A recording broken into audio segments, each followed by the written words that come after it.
You're listening to Selling the Dream. This isn't an interview, and we're not journalists, but each week we'll ask our guests to open up and share their secrets to business success. Let's have a conversation and have some fun. Hey everybody, and welcome to Selling the Dream, the podcast for people who are interested in listening to others talk about leadership, sales, entrepreneurship. I wonder if podcasting is like when the kids watch other kids play video games on YouTube. Like, I don't know if you've seen that, Joe. Oh, yeah. Like literally kids watch videos of other kids playing video games. Yeah, be careful. My son does that.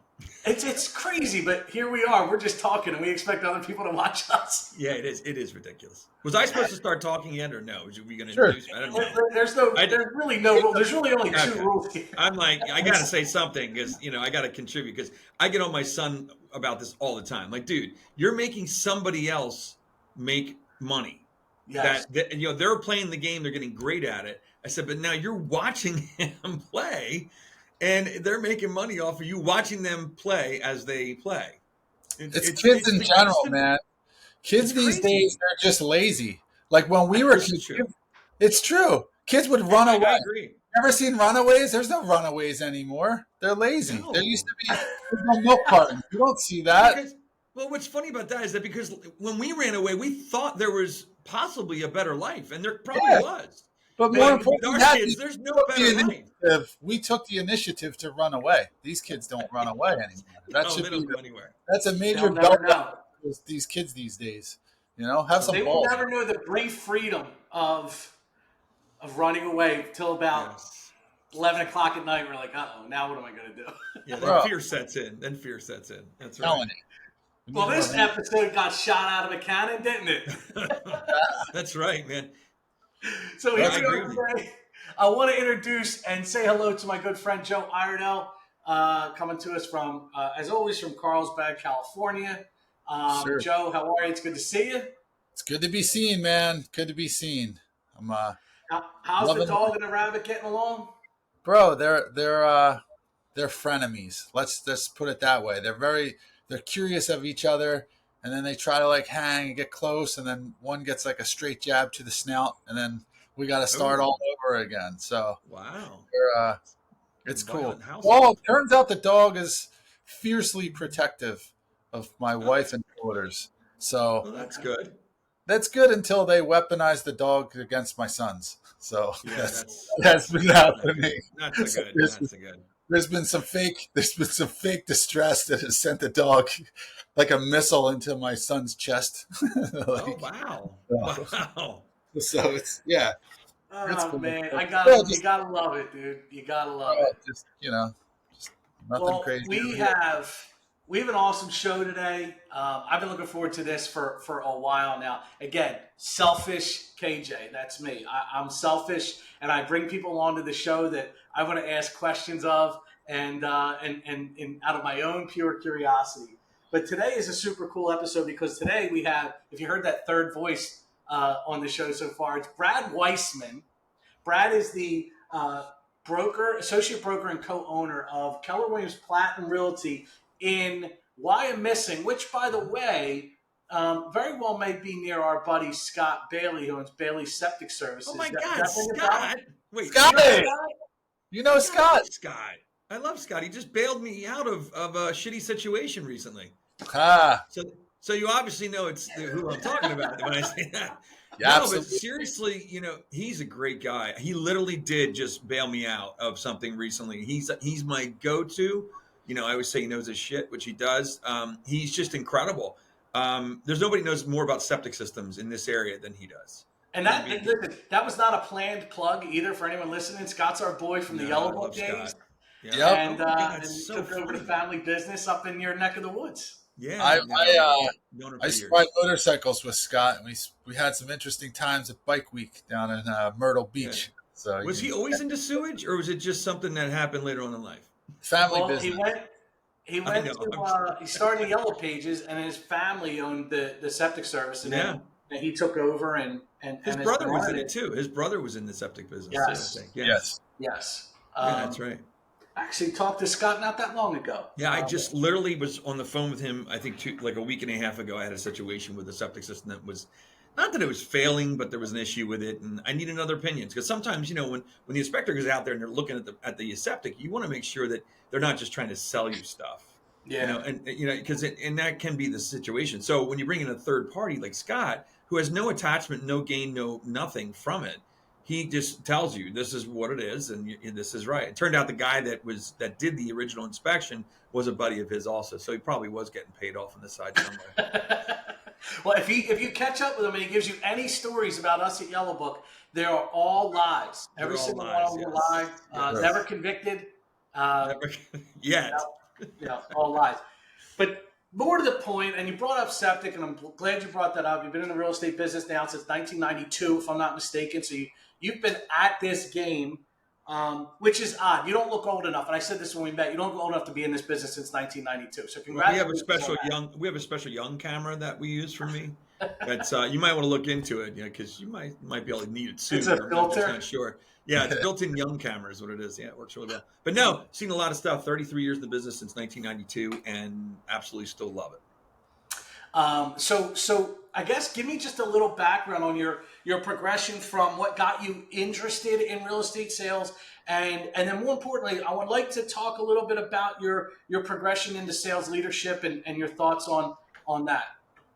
I got into it in 92. I was 22 years old. And it was one of those things where I have done other things like writing music and singing and performing and being in the entertainment business. And it was not providing the payroll that I was hoping for. Mm-hmm. And my dad said, if this isn't going to work for you, you got to find something else as a backup. And he had suggested sales. Now, at that point, when he suggested that, I had a ponytail that was at the center of my back, and I had earrings, many of them. And, I was not really the one that you would think would be selling real estate. So I got into the business in that way. I used to tuck my ponytail in the back of I don't know if you guys remember this, the gold jackets that Central 21 agents used to wear. Yes, yeah, absolutely. Okay, I had a gold jacket, ugly as it was, but I did, and I used to sneak my ponytail down the back of that jacket so that the first impression of me was without that. I took the earrings out and I had my hair all slicked back, and it would be back in a ponytail. So they just thought it was a slick back look. So, but what's funny is as people would be talking to me, I'd see them start to go like this and like look to see, and then they come back, and I'm like, but at least the first impression was already over. Yeah, at least got me that. Business in the front, party in the back. You got that right. There was a lot of freaking party in the back. It's just the way it was. And then eventually, just kept cut my hair shorter and shorter. And I thought this was going to be something to fall back on. I thought this was going to be back then we didn't use the word dual career. It was going to be a second thing that I did. I got my first paycheck, my first commission check, and went, holy shit, this is unbelievable. Tell me what it was. It's fun. It probably was like $800. I'm serious, but back in '92, it was a lot more money. I'll buy a lot of Coltrane tickets back in '92, man. Yeah, I mean, $800 is a lot of money, So, all right, hold on. Let me stop you there because again, I told you it was going to happen. I tell you it was going to, and then we start talking. Scott Bailey, dogs chasing after Joe's kids. I forgot to do 2 truths and a lie. Remember I told you? Oh, yeah, it's all right. I thought it was towards the end. That's why I wasn't. No, we got to start with it, and then we'll finish with it. That's the the whole thing. All right. Sounds good. So I put a pin in your commission check. That's what we're going to pick up when we do the commission check. Yes. But for everyone listening, Brad's going to give us 2 truths, 1 lie, and by the time the show's over, Joe's going to try and figure out which one's the lie, and his track record is about 50-50 at this point. Okay. He came out starting off strong, but it's about 50-50. So, all right, so what is a fact number 1? I was at a Super Bowl. You were at a Super Bowl? Yep. Okay. Fact number 2. I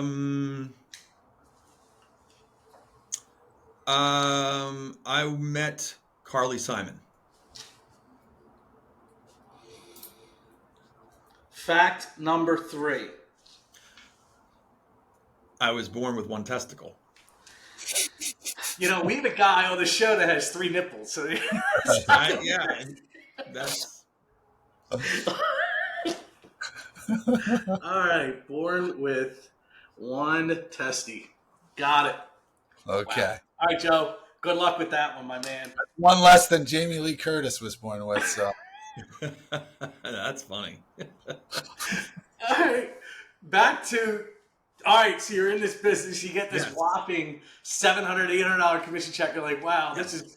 I could do this all day. So how did it go from there? And then it just was. What was amazing is that I put in the effort, I put in the time, put in the work, and there was a nice reward.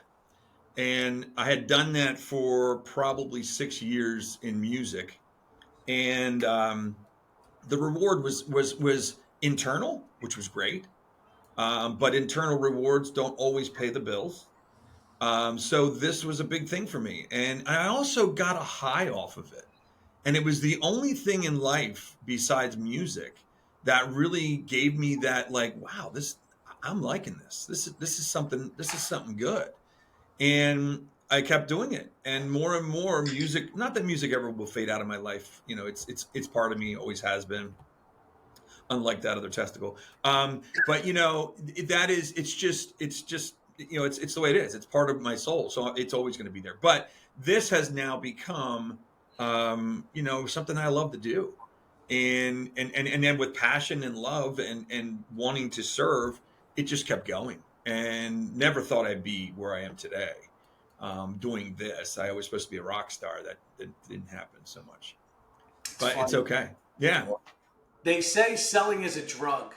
Why do Oh, you totally. think, why do you think that? Because I agree. I mean, I've experienced it. I felt it. I mean, me and Joe, when we were at Yellow Page sales, man, we crushed it. Yeah, And dude, if you can sell Yellow Book, you can sell anything. that's what my father-in-law said, and that's why I'm in the mortgage business today. Yeah, it's so true. So why do you think that is? Why do you think, what, the high from it? Or do you think Yeah, that like the why do you thrill? first of all, let me ask you this. Do you think it's certain people get high from selling, get that rush? Or do you think that if only everyone had a chance to feel it, they'd all feel it? Like, do you think it's a personality thing?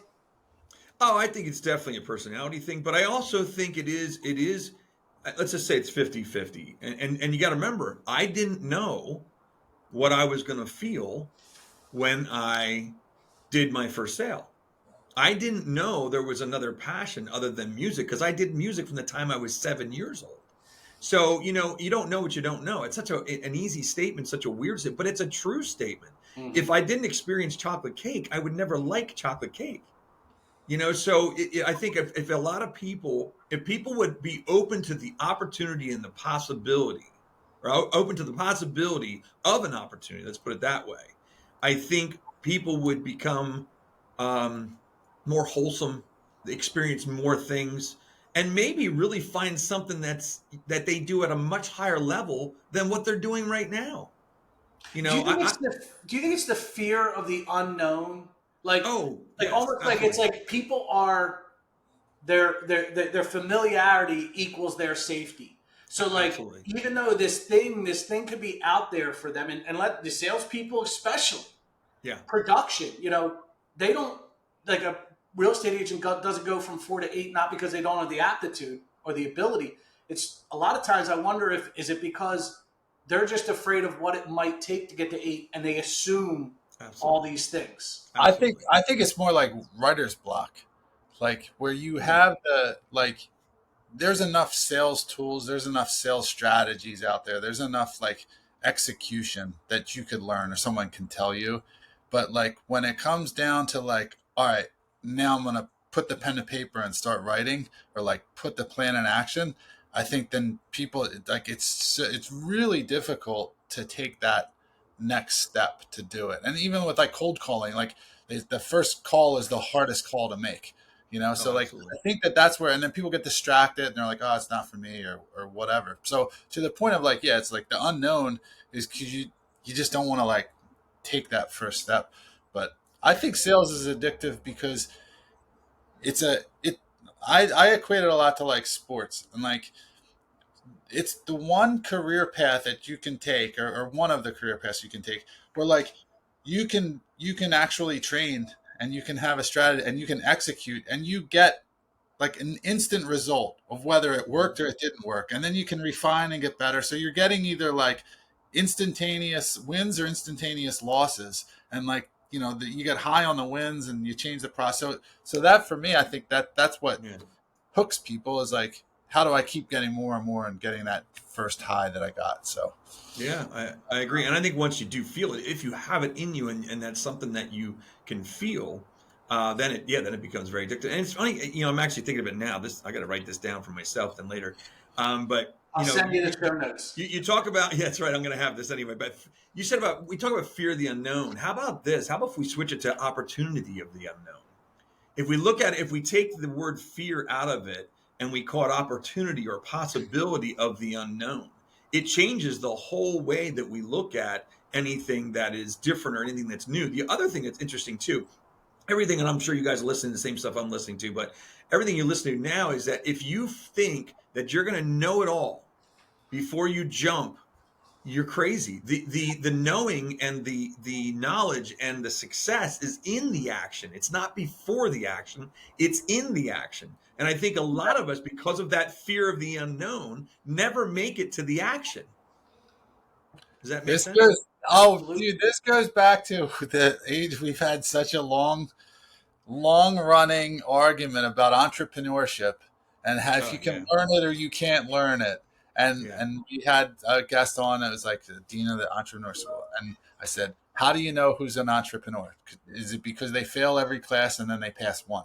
And it's like the people who are A Interesting. students are the worst, in my opinion, to start a business because they have to get everything right. And it's like, So true. I've told people, I actually, like, just recently I have a buddy of mine. He's works for a pretty big HVAC company, and he's crushes it there, but he's always complaining. I'm like, dude, go start. You have every skill set to start your own business.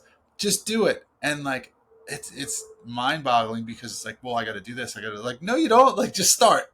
Like, you're not going to know So anything true. until you do it. And like trying to impress upon people that if you develop the skill sets to handle situations, then like that's what's going to help you in business. It's not the knowledge of the business that you're getting into, it's your confidence in the fact that you have the skill sets to solve issues as they come up and handle them as they go. But like Yeah, that's the so on. gets So people on so, with that. it's like but yeah.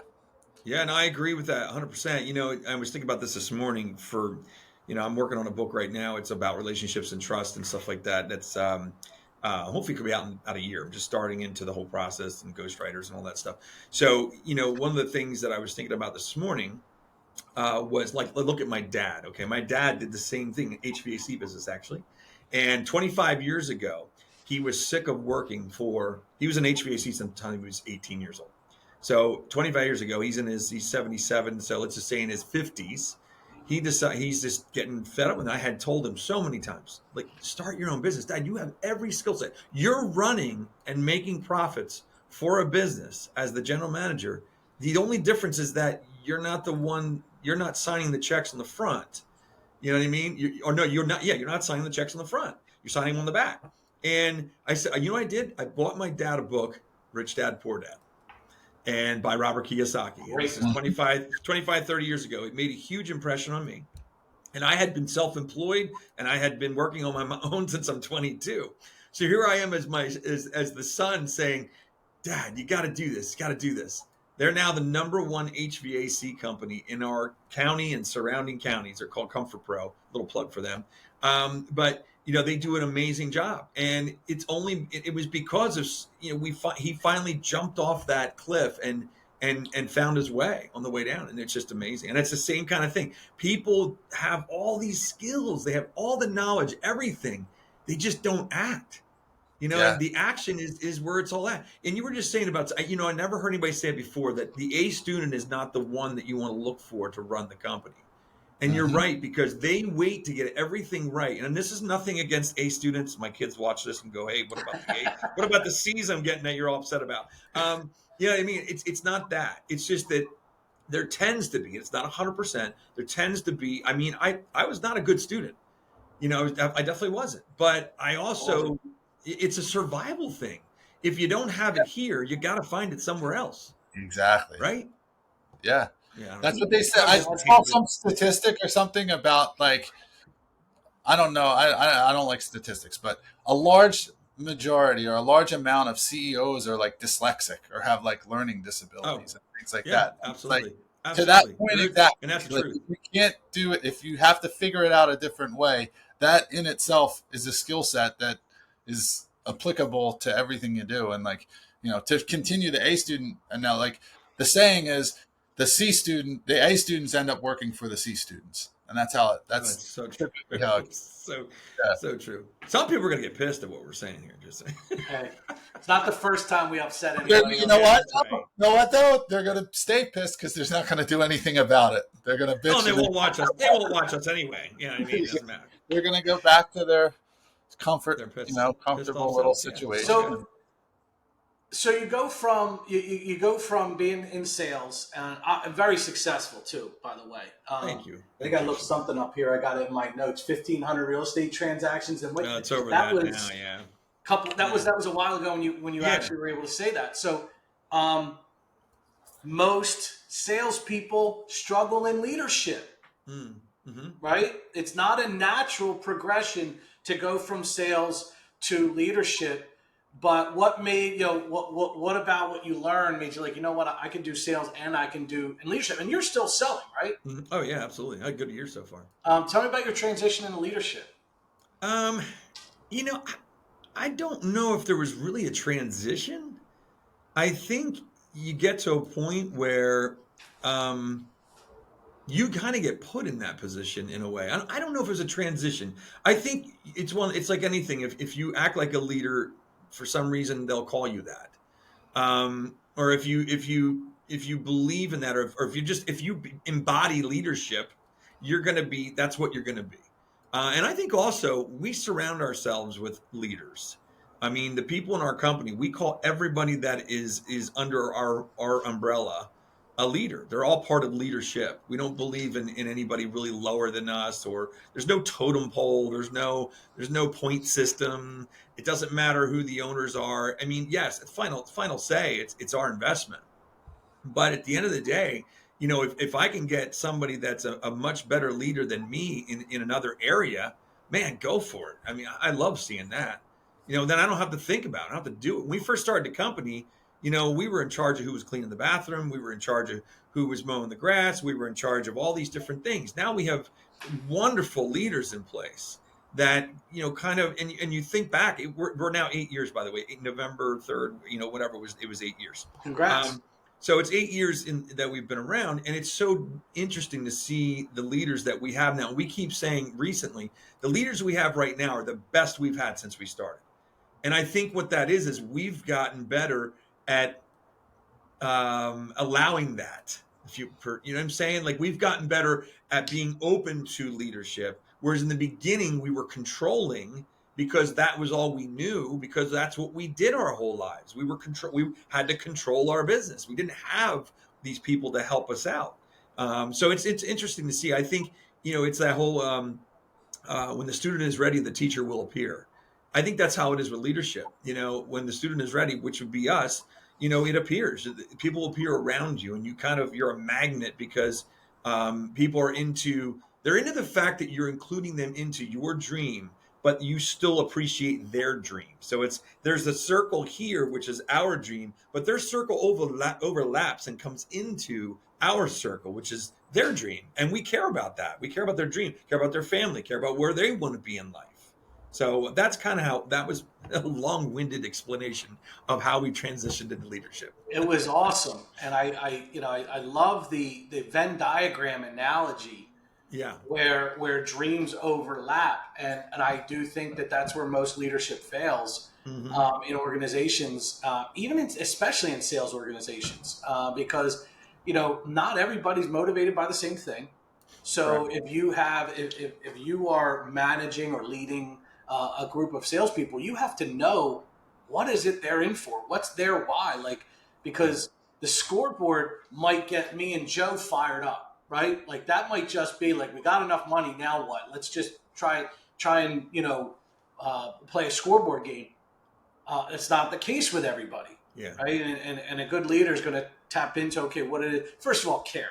right? A good leader is going to care. And I think a caring leader is attractive. And that's where, and if you authentically care, That's the key. That's where the magnet part comes in. Yeah. I think if people see the energy, they see the authenticity. So important in all this is that when they see the authenticity in your caring, they see the authenticity in your serving other people, and in your goals to move forward. That attracts other people. It attracts people because they want to be around that. Just like you and I want to be around that. I get attracted to somebody that I look at and go, wow, so authentic, so amazing.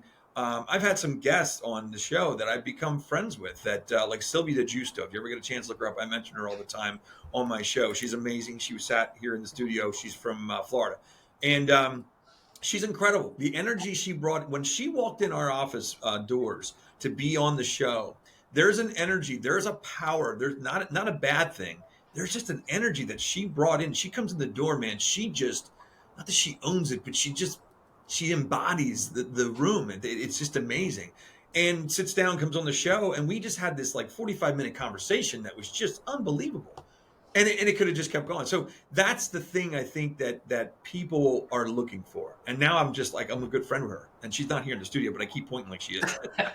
But no, that's what I think. It's what we get attracted to that. There's something fun about it. One of the we did do you know Ed Fordyce? Does that name ring a bell? I know the name. Yes. Okay, absolutely. so he and I did an event the other day, and we in talking about leadership, one of the concepts we drilled down on was first you have to lead yourself. Mm-hmm. And leading yourself, me management, whatever you want to call it, starts with, what are the disciplines that you're enacting? What are the commitments that you're making to yourself that you're taking action towards? Where's the progress you're making in your life that's filling you up and making you happy? And what I've come to learn is that when I am working on myself in any capacity, but sometimes when I'm really digging in, whether it's health or whether it's education or whether it's building systems or whether it's creating content, like whenever I'm really digging in on myself is when I find I'm attracting the most people. And it's almost like people just show up and you're not chasing. They're just showing up. And they're showing up because when you lead yourself, then they know you're capable of leading them. Yeah, right. Exactly. And Joe knows. Joe gets up at, all the discipline you have getting up in the morning and fighting and you're training for your jiu-jitsu and all that stuff. Wait, what's he doing? What are you doing, Joe? He's not going to kick my ass after this, is he? Only if you sign a waiver. Sign a waiver first. If you sign a waiver. Yeah. No, so let's talk about this. This sounds fun. What do you do? So I've for the past several years, I train MMA, jiu-jitsu. I compete. I've had a couple fights in the past couple years. I'm actually competing. A little plug for me here. December 3rd. Great. Las Vegas Convention Center. I'll be competing in the World Championships for no-gi jiu-jitsu. So that's like jiu-jitsu, without the pajamas on. Jiu-jitsu. Can you over 65 division, right? Without the pajamas. Yes, there's 18. That's pretty funny. Yeah. I've never heard anybody say that before. Yep. Can you get me the information on that? That's awesome, man. Yeah, it's live. Like you can watch post it on my socials. Yeah. Yeah, it's pretty that's great. But that keeps me. But so to Kenny's point, that's like that's awesome. Really keeps me disciplined. I wake up at like 4:30 every morning. I go to the gym. I lift from 5 to 6, and I do cardio from 6 to 7, and then sauna. Then I come home and I do my work. I also have 5 kids. So, oh my gosh, and then I train. I do all my MMA stuff at night from like 6 to 8 every single night. Then I go to bed. That's it. That's crazy, man. But talk about dedication, commitment. That's incredible. So, do you know Ed Milet because of all this? I don't know Ed Milet. No, but I obviously know who Ed is, right? Yeah. I think he lives in California. He used to, but I listen to him almost every day. He's one of my mentors. He doesn't know he's my mentor. He doesn't know he's my mentor, but he is. Yeah. But yeah, he's very much into the MMA. He's into a lot of that stuff. We have several similar friends. So Yeah, we're in the yeah, same friend group. I just don't know him personally. yeah. It's cool, man. Very cool. That's So, awesome. Very good. but Sorry, I to, turned into a host for no, a no, second no, because there. this is actually, That, this is a really good, That's what I like. that's a it's really good natural. segue into what we were talking about as far as Yeah, leaders. yeah. And That's amazing. so for me, being a good leader, if you love what you're doing, you're naturally going to be able to lead people. So like Yeah, for me, when I'm at the gym and guys are training and so forth, like I am so excited to share my knowledge with people who aren't as experienced or whatever, and like really just like dig into it, and as far as jujitsu and stuff like that. And like it's because I have a passion for it. And I think that yeah, leaders, if you have a passion for what you're doing career wise in your job, in your like business or whatever, if you genuinely have a passion for it, that's gonna exude. But then you're also going to see that by developing someone else, like a rising tide lifts all ships. So yeah, that coupled with like to KJ's point, like you really need to have an empathetic ear, and you have to really put yourself in the other person's shoes and be like, all right, what's in it for them? Like, how can I help them? And then it all goes full circle. But it starts with the passion. Like you have to love what you do in order yeah, to lead well. Because I've had situations where I hated what I did and I was a leader and I was a terrible leader. It's because I could care mm, less. I was just passing time and I was trying to get everybody like, yeah, we should do it this way. And like, it's plain as day. I know people would look at me and be like, "This guy does not give a shit about this company whatsoever." yeah, yeah. So that's what it comes down to, I think, as far as No, the I think you're passion, right. what you love And and I what you. and it's funny that you say that. I'm thinking about the 8 years of Keller Williams and this experience that I'm going through now with leading a company. And it's interesting. There were things I did in the beginning that I wouldn't do today as far as leadership goes because it wasn't authentic. There were things that Keller Williams, nothing bad, but there were things that they would be like, well, you got to do this, this, and this. And I'd be like, all right, well, I guess this is what I got to do. And you just kind of do it because you're a leader at Keller Williams. And then you realize that nobody's buying this shit. You know what I mean? Like if Gary Keller says it, it's okay. Let him say it. Let him believe it. Let him have passion around that. But there's certain things that leader says that I can't buy into. It's just not me. So for me to take that message, bring it to here, and then try to sell that message, it's not authentic and it's not going to work. I need to be able to portray and sell and lead on a platform that is authentic for me. And in the beginning, it was very, very laborsome at times because you're new in this. You're like, I got to follow the franchises. What the franchise is all about. A franchise does not mean now. If you're McDonald's, it's a little different. But a franchise does not mean in a sales franchise that you have to follow the leader 100% of how they do things. You won't be successful. In fact, that leader shouldn't ever want you to do that. Because if you're doing things exactly the way they are, what am I here for? Why am I even here? I'm here to spread the message, spread the success, spread the passion in my own way, not their way. So it is when you said that, it really it triggered something for me that I remember in the beginning I was doing. And it's interesting that it's funny when you have these conversations, you don't realize things sometimes until somebody says something and it triggers you to go, wonder where that happened in my life, or when was I like that? So I Yeah. appreciate the comments, Joe. Those are good things. So Brad, would you say that to be a good leader, it takes like a lot of balls, like not so much balls? Are you trying to say I have only one? Is that what you're trying to say? This whole time, all Hold you're on. thinking about is my one testicle. That's No, it all was you're that. thinking about. All right, now, Unbelievable. you said something a minute ago that triggered a thought in my mind too, which is why I love these conversations. Like, honest to God, if there was no camera, no microphone, this would be.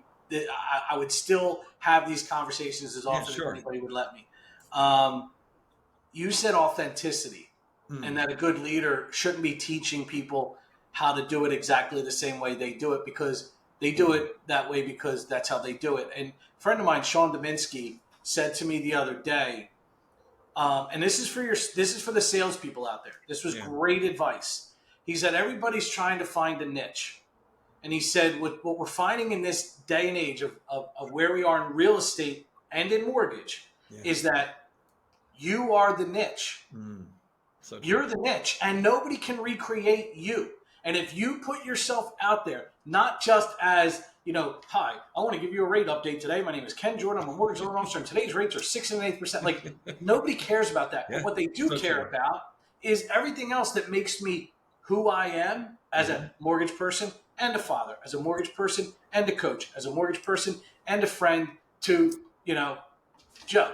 Like, that's what people want to see, and that's how you build your brand and your niche, and really nobody can recreate it. It pretty simply just comes down to the fact that people will do business with people that they know, they like, and they trust. So if they get to know you and they like what they get to know, and then they trust you, there's no reason why they would do business with anyone else if you have a similar offering. And so that's part of the process of getting to know your customers and letting them get to know you. And same goes with like your employees. Getting to know you got to open the door. You got to pull back the curtain a little bit and show them who you are as a person. And that's the biggest, that's a huge pitfall too, because people, it drives me nuts when people try to be like too professional, or like they come off, you talk to them, you have a conversation with them like we're having right now. And then all of a sudden you hear them get on the phone and you're like, dude, like, why did you just change up your tone completely? Like, just call, like, that's a person. Like, go talk to the human being like you're a human being. And I guarantee you you're going to get much further. And then open up your life. Let people know who you are. That's how they relate, Yeah. In this day and age of AI content creation, the ability to be yourself and let people in and pull back the curtain and be on camera, which is important. That's the antidote. That's the antidote, because you see all these AI LinkedIn posts and these AI Facebook posts and all the double hashes and the emojis, and they didn't write that shit. And if I was sitting here reading a teleprompter as I was talking, you would know I didn't think that shit. Yeah, exactly. Right? Yeah. So all part of being yourself in the space of where we are with AI. Yeah. And I think that's actually I think AI is actually going to be the reason that the human touch really, really, really starts to take off again. I really do. I think that's going to be the reason, because people are going to be really toned in. They're going to be really toned into like what you're saying, to find out if it is AI, or reading what you're typing to see if it's AI. That the lady I said it before, Sylvie, she sent something to me that was really, really cool. That's the difference between AI and human beings, and it was really, this is one that I like to use a lot. So a robot or AI, a robot can look at a person that is crying, right? And they can say, that's a tear. They must be sad, because tears come from sadness or whatever. The difference between the human and that is that the human being looks at the tear and feels it.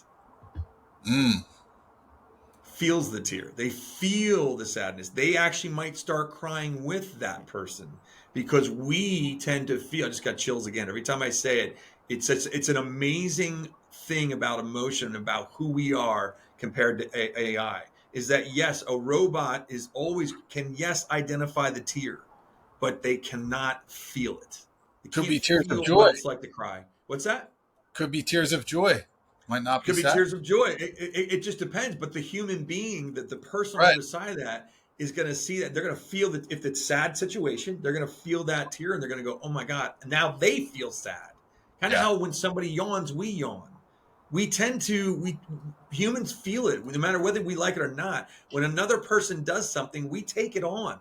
We're all one. We're all together. It's all one big energy that's happening.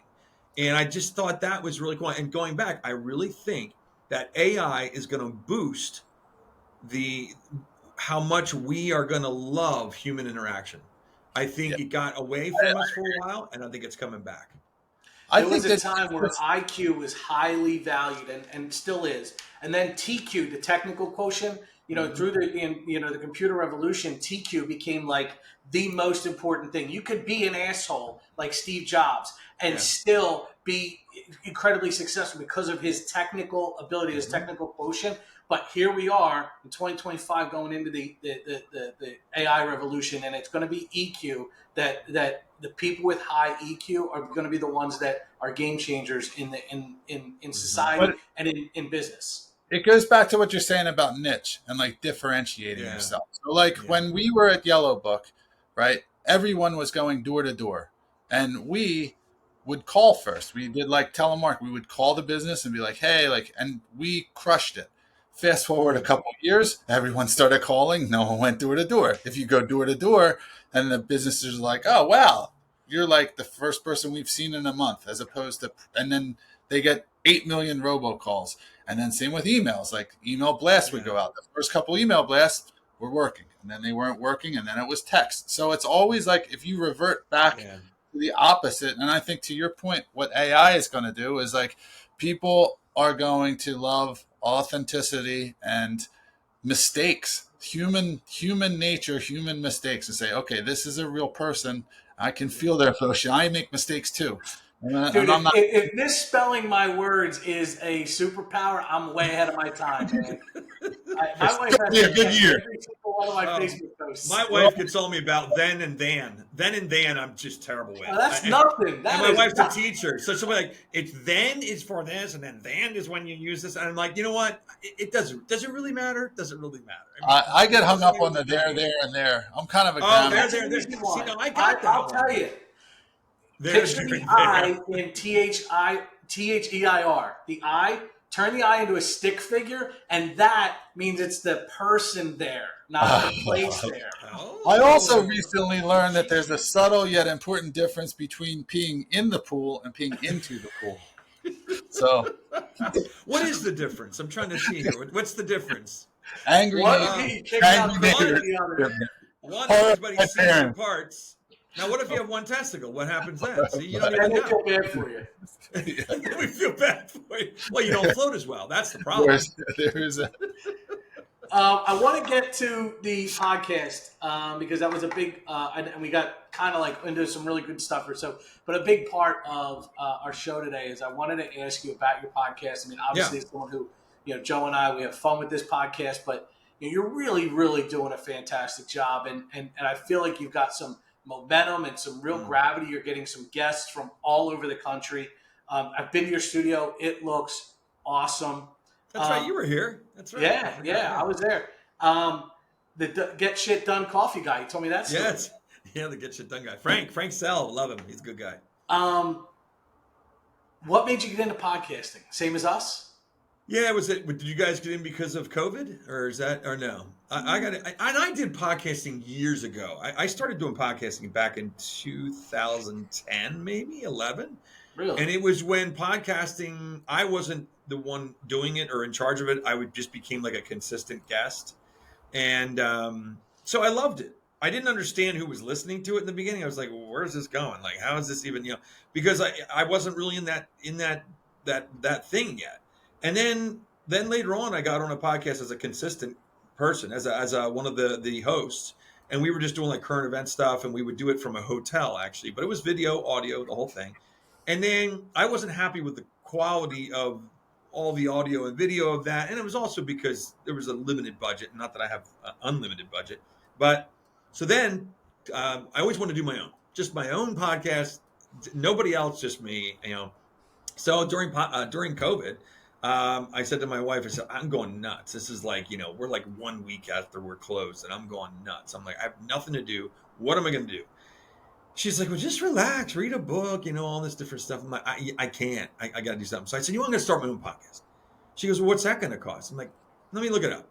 So I looked it up. I said, it's going to be like $1,500. She goes, you're going to spend $1,500 when we don't even know when your next commission check is going to come. Yeah, you guys, real estate agents were not allowed to operate. No, we couldn't sell any. We couldn't do anything. We weren't even allowed to like open our eyes and look at a customer. I mean, it was like you weren't even allowed to do anything.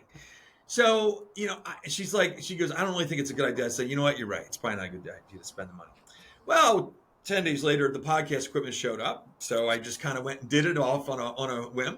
And she's like, "What's that?" And I'm like, "It's the podcast equipment we talked about." She goes, "I thought we decided not to do it." I said, "No, I don't think we did. I That's don't not how I think we remember it. decided that. You might have decided that, but so that was it. It started there, and it was just this, my mixer, this here, and my computer. And I was at my desk at home. It was nothing pretty. It was just audio, and then it went from one thing to the next. And you just keep. I'm one of those that's like I'm always thinking of ideas and things that I want to do to make things better, especially when it comes to the entertainment field. I'm always wanting to be better. I want it to be, better cameras, better microphone, everything. And that's basically the studio just kept becoming more and more me of what I envisioned that the studio should look like. And then just the quality of the guests, the more you do it, I'm on show 260, 258, something like that. I'm recording tomorrow. So, it's one of those things where it just keeps growing, keeps getting better. And I'm getting better as a host. The guests are getting better because the quality of who comes to me is getting better. So it's just good. It's just fun. A lot of fun. If you had advice for two knucklehead podcasters, what advice to grow their audience? What's the best advice you would give? Consistency, curiosity, and authenticity. The curiosity is in the guest, obviously. That's the one thing that I've had from the whole thing. I've always had curious. I've always had very authentic curiosity, if you want to call it that.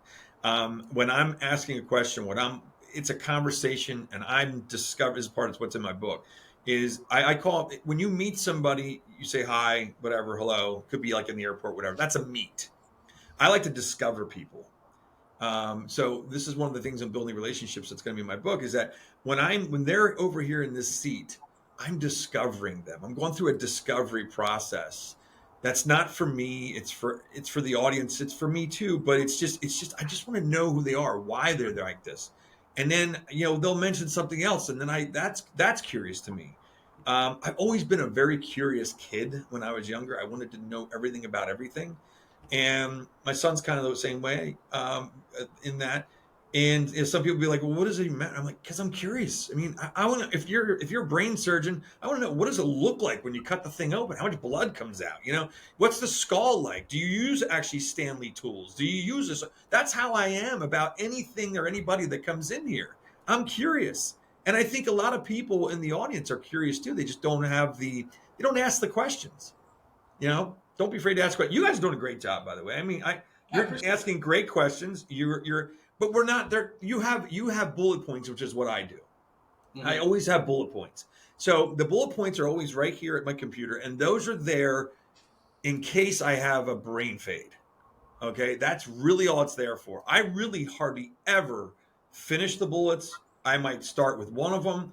I might circle one I want to make sure I definitely cover, like the 2 facts and a lie or whatever thing. You that's something you want to do. So that's really the advice I would give is make sure you're doing something. And that's also why it's not about real estate only anymore. It used to be about real estate only. Then it started branching out. And the reality is this. I can't be curious about real estate as much as I used to be.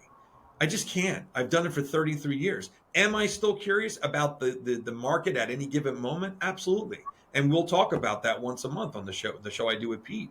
But I needed to really, really spread out the guests, the type of guests, just because I got to stay curious. If I don't stay curious, then the show is no good.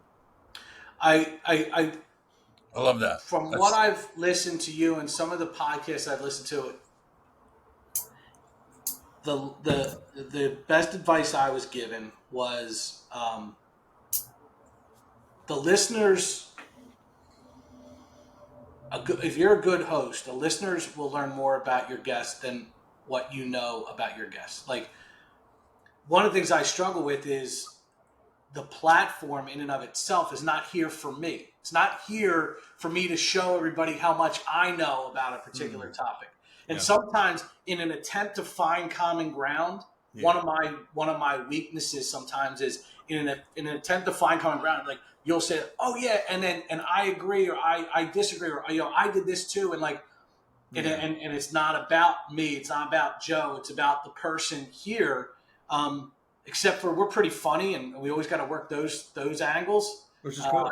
And actually, Humor's huge. You know, if you ever watched any of my shows, I mean, I'm never real. I mean, I'm serious when it needs to be serious, but I Yeah. also will throw in, cracks and things like that, because that's the levity is what's important too, is that, nobody wants to listen to a serious freaking show for 35, 40, 45 minutes, especially if you're talking about real estate or mortgages. I mean, who the hell wants to listen to that for 45 minutes? I mean, we don't. You and I, we don't want to do that. We've But never if you talked could, about mortgages once on this show. yeah, isn't that wonderful? And that's actually what I love. And also, too, I got to tell you, Ken, don't be afraid, though, and this is just my opinion, of if you have a guest on and you're talking about mortgages, you do have a lot to offer, because that's what you do. So when the difference with me with my guests sometimes, that they're not doing real estate all the time, is that it's a doctor, or whether it's whoever that comes in, a guy that makes mustard, or a person that wrote the latest book that I was interested in, then yes, I don't have as much to say, because it's not my book, it's not my mustard, it's not mine. But when Pete is on, when Pete's on, we share the airtime very much. Now Pete is a consistent guest. But I don't think there's anything wrong with, instead of, like in my situation, if it's I almost said my oncologist, not my oncologist, but that doesn't sound good. When the guy's looking at my butt, no, that wouldn't be oncologist, that's proctologist, that's the other one. Yeah, two different colleges. You're like, do you want to tell us something? But no, when the guy comes in, like who's like the doctor comes in here, Nate Tiedegan comes in. He's talking about shoulder reversals and replacements. I have zero to say, but I make an ass out of him while he's here. You know what I mean? And he loves it. He laughs his ass, and it's a fun show. We really have fun with it, because I'm asking the questions that nobody else ever asks. Yeah. They'll be like, "Oh, you're the orthopedic surgeon." They'll be like, "Oh, you're an orth." Yeah. I'm like, dude, what's it like do you actually solve? I actually said, what tools do you use? Bring them in. I want to see them. You know what I mean? I want to see how the hell you cut bone. I want to know this. So those are the things that are fun. We're having a good time with it, and I have a good time listening to your show. For anyone that your shows are great too. They're not like crazy long. They're quick hits, but they're really, really good. The Brad Weisman show, from real estate to real life and everything in between. Check it out, and people can find it on YouTube. They can find it on Spotify. They can find it on Apple Podcasts. They can pretty much find it anywhere, right? Yeah, absolutely. If you type in the Brad Weisman Show, or just Brad Weisman, as long as you spell Weisman correctly, Weisman.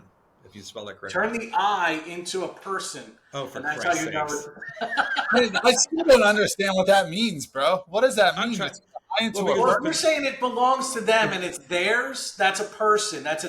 Turn the I into a stick figure of a person. If it's there, then possessive. It's they call it possessive, is what it is. So when you say their house, you use EIR, because it's a possessive. It's something correct. They own. You're never going to remember. Just like I remember then.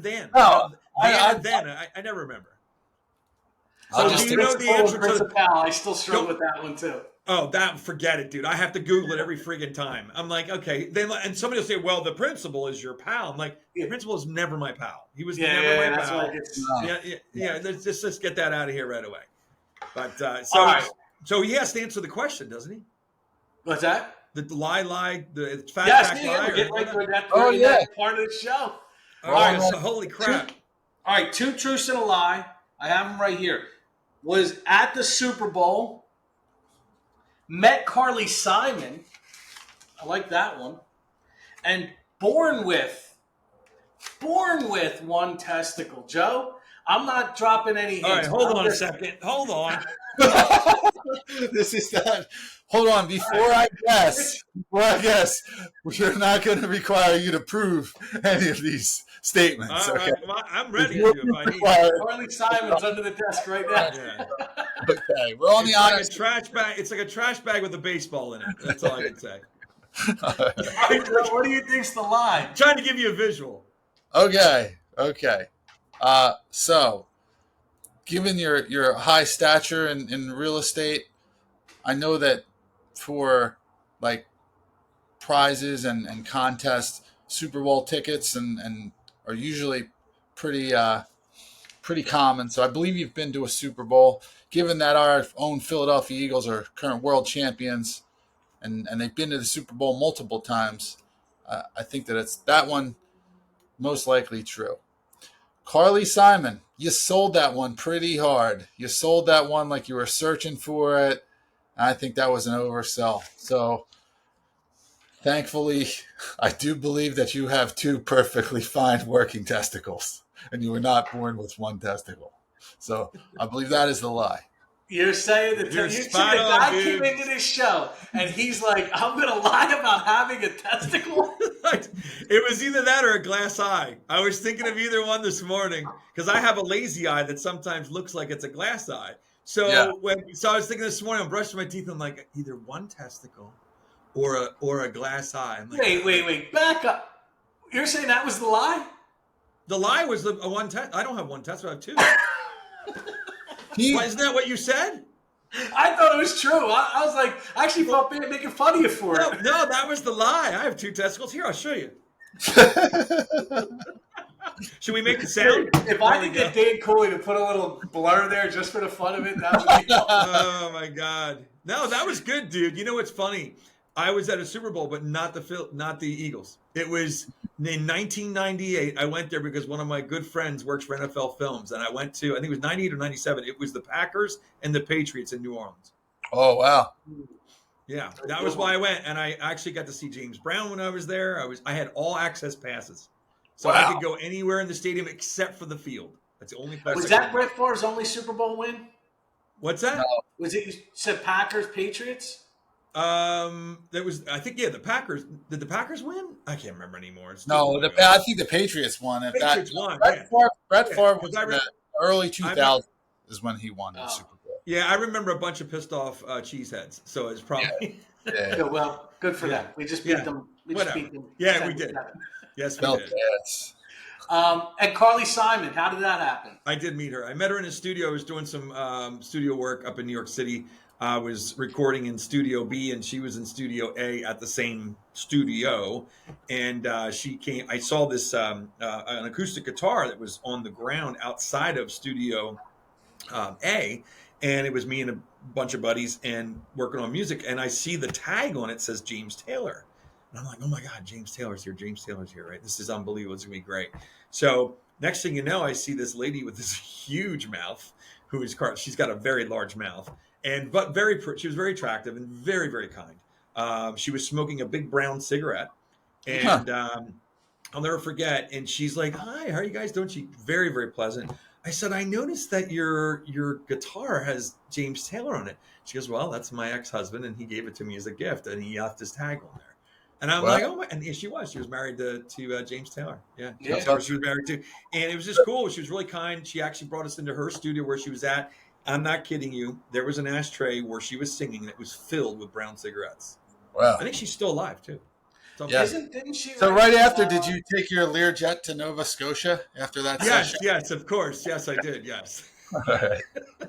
Didn't she write that? I bet you think the song's about you. What's the name of that song? Yeah, You're So Vain. You're So Vain. That's So her, vain. man. She wrote a bunch of songs for people also. Yes. A lot of songs. In fact, I think she helped out. James Taylor and her co-wrote some stuff that you wouldn't even know that she was on it also. There was some scandal too because it was like she wrote something for like somebody that maybe James Taylor was having an affair with, or there was something. Oh, really? like. I didn't. Yeah, I don't know the whole. That might not be right, but I'll there have was to something. look that up. Yeah. I remember seeing a documentary on it. Yeah, Brad, before we let you go, you got to. Is there any way you get that picture off the wall to show Joe? let me. Hold on 1 second. Hold on. Joe, you got to see this picture. This is from when Brad was balling. This was his heyday. Like picture peak Joe Iredell, 2022 State College. Come on, bro. Look at that picture, man. What world, up top. dude? If you're listening to the show on Spotify, you got to tune in. You got to go to the YouTube channel and check this out. That's what you call a panty dropper, right there. Yeah, dude, you have no idea. There's still panties in the back of this thing. My goodness gracious, it looks like in excess. What's that? Yeah, well, yeah, it was more. Bon Jovi was big, and that's kind of where we all kind of went towards. It was the glam rock, It was Poison. It was Bon Jovi. It was everybody had the big hair and wore makeup, and it was just that was part of the whole thing. It was fun, a lot of fun. That's amazing. Crazy. Yeah, Well, this was a lot of fun, and I bet you think this show was about you, Brad, but it's not. All right. No, but thank you for hanging out with us today. This was a lot of fun. Hopefully, you'll be back. We'd love to have you back. Yeah, sure. And hopefully, we'll be able to get together soon. And if you see my boy Scott Bailey, tell him keep his mouth shut. All right. Okay, I will, absolutely. I'll tell him that. Thanks for listening to Selling the Dream. We know you don't want to miss a single episode, so go subscribe today wherever you get your podcasts. And then make sure to share the show with your friends and leave us a review.